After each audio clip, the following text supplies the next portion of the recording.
I am going to talk a little bit about my research methodology. I am essentially not a researcher. I am a nurse, and I took the opportunity to undertake a Master's in Research from the NIHR funding within the UK, because in setting up services, didn't really know what worked and how to see what worked, and I didn't know what any of the words meant, and I was terrified of research. So I'm now in a situation where I've completed my MRes and I know what the words mean, but don't ask me about how to do statistical analysis.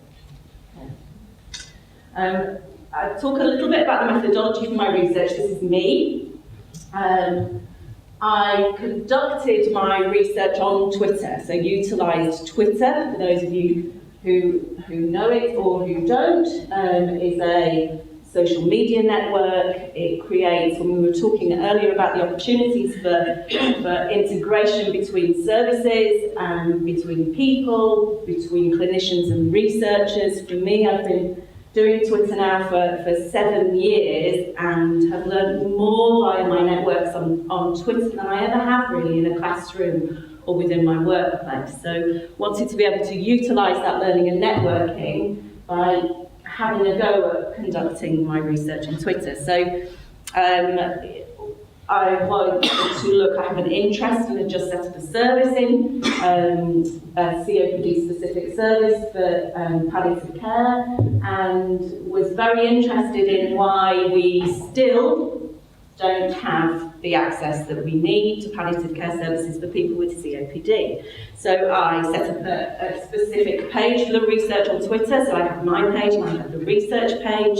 If you see, there's a linked WordPress account which takes people, if they press on it, to a blog which gives much more detail about the research itself. The first phase was mixed methods, I know how to say mixed methods.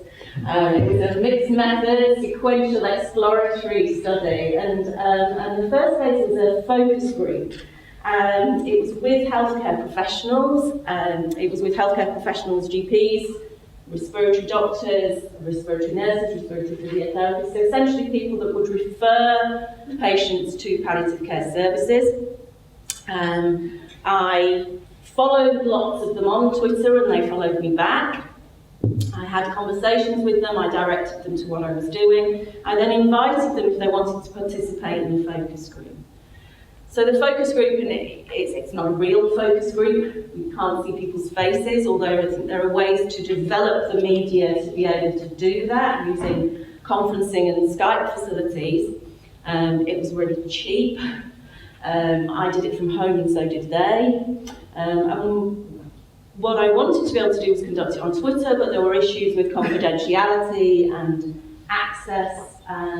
So what I did was invite them to the university's VLE, so to the university's own website, and we conducted it as a text-based chat. This was then themed, and those themes then I developed a survey. So the survey was on SurveyMonkey, and then the survey was then again distributed via Twitter. And in a 6-week period, I had 166 responses from multi-professionals from the comfort of my own sofa. Lots of benefits, there are negatives, so there are benefits of that. When I wanted more GP action, I directly contacted GPs, and Claire Gerarda, at the time the chair of the Royal College, kindly retweeted for me, and as a result of that single tweet, Twitter kind of gives you an idea of how many people are clicking on the links.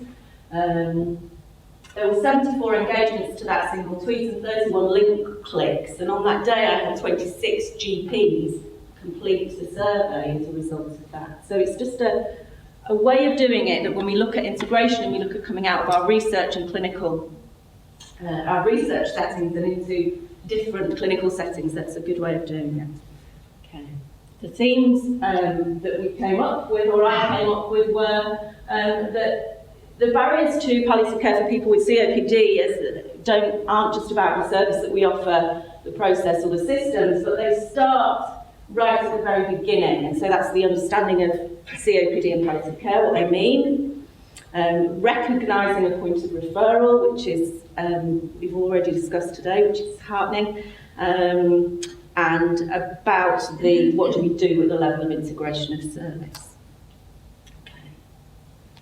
The question that I asked from the survey was, how many of your patients think? So these are all perceptions of healthcare professionals, which in themselves, it would be really interesting to know what the patients themselves believe, but I think it's really important to know the perception of the healthcare professionals of what the patients believe. So, how many of your patients know their disease is life-limiting? As you can see, the majority of people think their patients don't know that. So they don't think they're going to die from their COPD. If the patients don't perceive then a follow-up that their disease is life-limiting, does that make it difficult for me to refer? And they very much agreed or strongly agreed that that makes it difficult for them to refer to our services. So before we've even started, just their understanding of whether they're going to die makes it a barrier. And from the focus group, there was a huge amount of surprise for some patients when things worsen to constant severe symptoms. Is that denial, or is it that we're not communicating? So that's followed up with understanding of palliative care. So what is palliative care? We've talked about language, what it means, what the understanding of it, the hearts and minds of it. People with COPD believe that palliative care is only for the dying.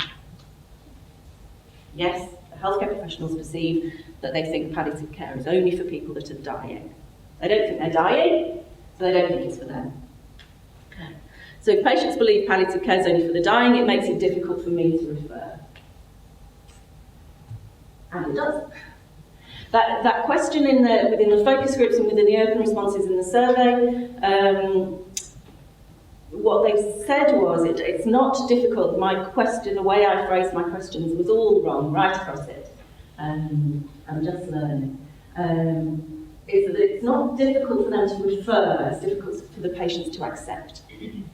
So they're trying, or they said they were trying, but that it was difficult because of the patient's level and understanding of what palliative care is and was and what COPD is, for them to refer to service.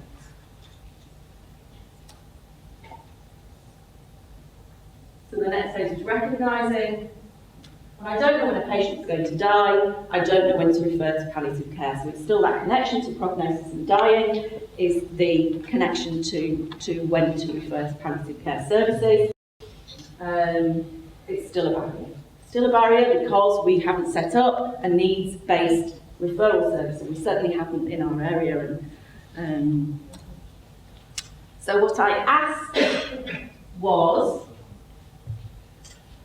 I looked at these criteria for referral and asked them to rate on a scale of 1 to 10 what they felt was the things that helped them the most. What were the reasons that they thought were the most important reasons for referral into palliative care services? So the ones at the top, it's not analysis. The ones at the top that have got more of the grey and the blue bits, they're the bits that they found the most important indicators for referral. So needs, breathlessness, anxiety, a need for advanced care planning and support with that, professional advice, not prognostic indicators. Now again, there were responses that say, well, they're not prognostic indicators that we'd use anyway, and I think people are using dose, DOC, more commonly, but they were very much finding it was about needs and it was not about prognosis. And they described, when they were making a referral, that actually if they described palliative care in terms of a needs-based service, if it was a thing that could be done that would address their needs, that was a really good way for them of being able to integrate and accept service. So it's good for us to do a thing and to do a thing that works. So we need to know what the thing is and how it works and how we connect, but it needs to be a thing. The next thing was advanced care planning, so they talked about not communicating, people not understanding, people not accepting palliative care. So what I looked at was what percentage of the patients with COPD had they had advanced care planning conversations with. Across the top, that's GPs, respiratory nurses, respiratory doctors, respiratory physiotherapists, practice nurses and case managers. So still in that 0 to 20% is a relatively high number of people that are not having advanced care planning conversations. And the GPs and the respiratory nurses are doing it more than other people. Interestingly, respiratory doctors are not necessarily having those conversations. So did they have the skills? Have they got the skills to have it? Why aren't they necessarily having all of those conversations? Have they got the skills? Yeah, kind of have. And in particular GPs and respiratory nurses, but less so the physiotherapists and practice nurses. Do people value the conversations? Well, they do. They describe that they value conversations, they think that patients value the conversations, but that really changes. And so they might want a conversation at diagnosis and some might not. They might want a conversation when they've had an exacerbation and some might not. They don't always have the time. People go through systems and don't have a relationship. And so they described when there was a relationship with a patient, it was much easier to be able to learn and interpret the patient's needs. So it's not that simple. Relationships were really important, and trust and relationships came up repeatedly in knowing the patient and being able to judge when and where is the right time to begin to talk about advanced care planning and dialogue. So looking then at relationships, looked at whether people had a key worker. 60% of services had a key worker, and 45% of those were respiratory nurses, with others looking at a team approach with case managers and GPs.